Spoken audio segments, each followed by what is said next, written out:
మన రాష్ట్ర శాసనసభ ఏ విధమైన దశ నిర్దేశాన్ని ఇవ్వాలనో ఒక మాక్ అసెంబ్లీ నిర్వహించడం ద్వారా శాసనసభ సమావేశాలు ప్రజలకు ప్రయోజనకరంగా ఉండాలి. భవిష్యత్ సమాజానికి అవసరమైన శాసనాలు చేయాలి అన్న ఒక స్ఫూర్తిని ఈరోజు మీరు నిర్వాహకులందరూ నిర్వహించినందుకు మనస్ఫూర్తిగా మిమ్మల్ని అందరినీ అభినందిస్తున్నా.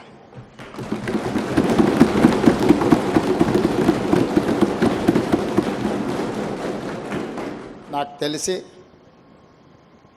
ఇలాంటి సమావేశాలు పర్టికులర్గా అండర్ 18 శాసనసభ సమావేశాలు దేశంలో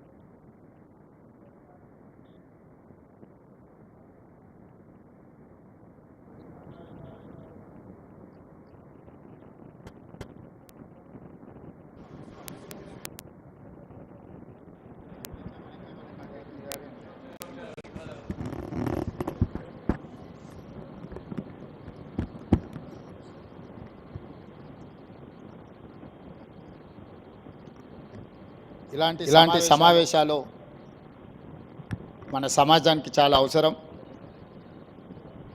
ఈరోజు మీ నేతృత్వంలో అండర్ 18 అసెంబ్లీ సమావేశాలలో డ్రగ్ అబ్యూస్ బిల్, అదేవిధంగా అండర్ 18 హెడ్ క్వార్టర్స్ బిల్తో పాటు శాసనసభలో సభ్యులు లేవనెత్తిన ప్రశ్నలకు వాటికి ఇచ్చే సమాధానాలతో పాటు ప్రభుత్వం తీసుకుంటున్న నిర్ణయాలను కూడా మనం చర్చించుకోవాలి.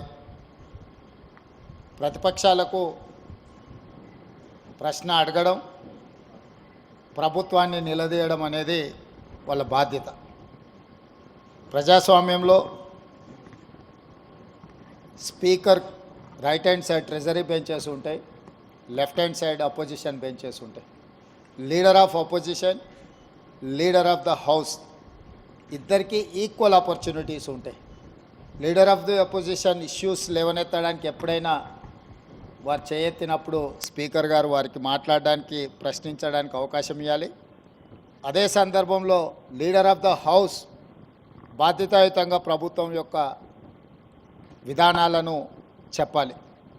ప్రధానంగా సభను నడిపించే బాధ్యత లీడర్ ఆఫ్ ది హౌస్ మీదనే ఉంటుంది.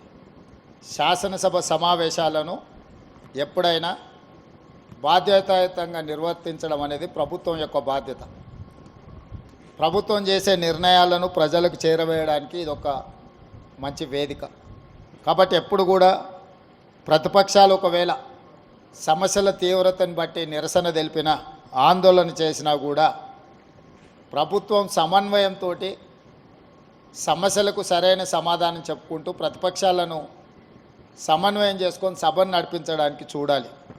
కానీ దురదృష్టవశాత్తు ఇప్పుడు రాష్ట్రంలో, దేశంలో జరుగుతున్న పరిణామాలు సభల్ని ఏ రకంగా వాయిదా వేయాలనే విధానంలో సభలు జరుగుతున్నాయి.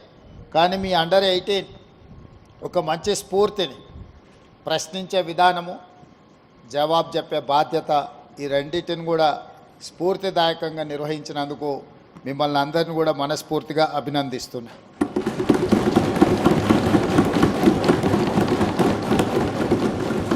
అదేవిధంగా ఈరోజు 14th నవంబర్ భారతదేశ మొట్టమొదటి ప్రధానమంత్రి పండిత్ జవహర్లాల్ నెహ్రూ గారు జన్మదినము. ఇది బాలల దినోత్సవం. పండిత్ జవహర్లాల్ నెహ్రూ గారి దేశంలో ఎడ్యుకేషన్ రెవల్యూషన్, అగ్రికల్చర్ రెవల్యూషన్ తీసుకురావడంతో ఈరోజు ఈ దేశంలో ప్రతి పేదవాడు చదువుకునే అవకాశం, డాక్టర్లు, లాయర్లు, ఇంజనీర్లు, ఐఏఎస్, ఐపీఎస్లు అయ్యే అవకాశం నెహ్రూ గారు తీసుకొచ్చిన ఎడ్యుకేషనల్ రిఫార్మ్స్లో మనకి అవకాశం వచ్చింది.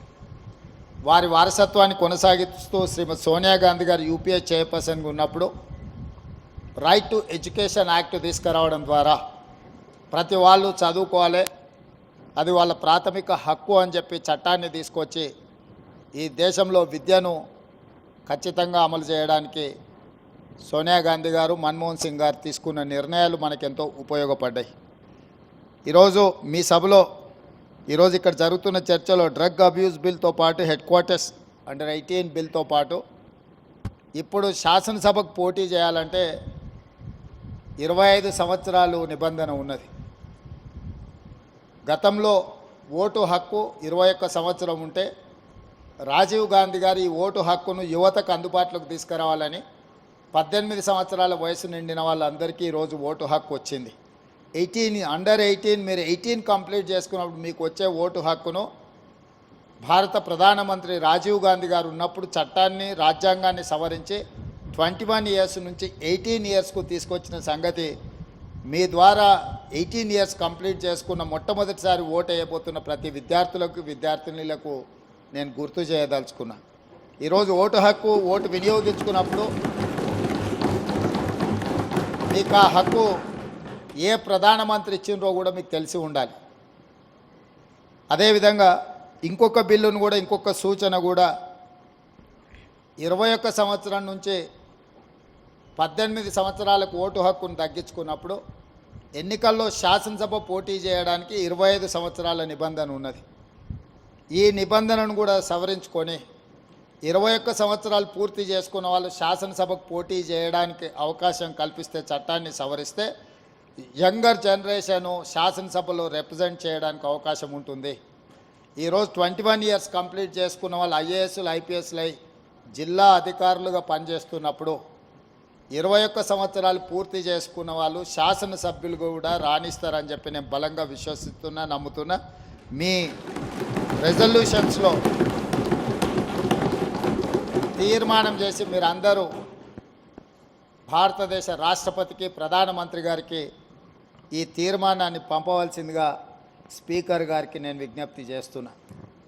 21 సంవత్సరాలు ఓటు హక్కు ఉన్నప్పుడు శాసనసభకు పోటీ చేయడానికి 25 సంవత్సరాల నిబంధన ఉంది.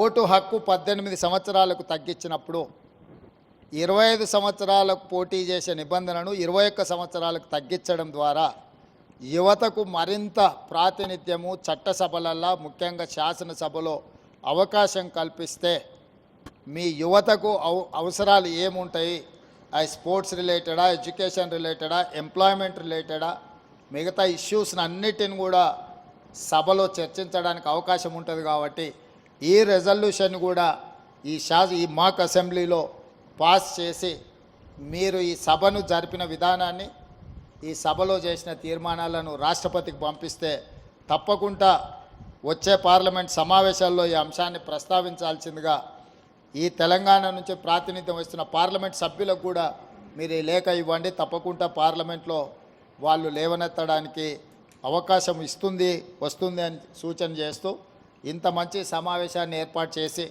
ఒక స్ఫూర్తిని, ఎందుకంటే చాలామందికి రాజకీయాలు అంటే అదేదో మనమెవరము స్వీకరించని వృత్తిలాగా ఒక రకమైన ప్రభావితం చేసే విధంగా ఈరోజు సభలు జరుగుతున్నాయి.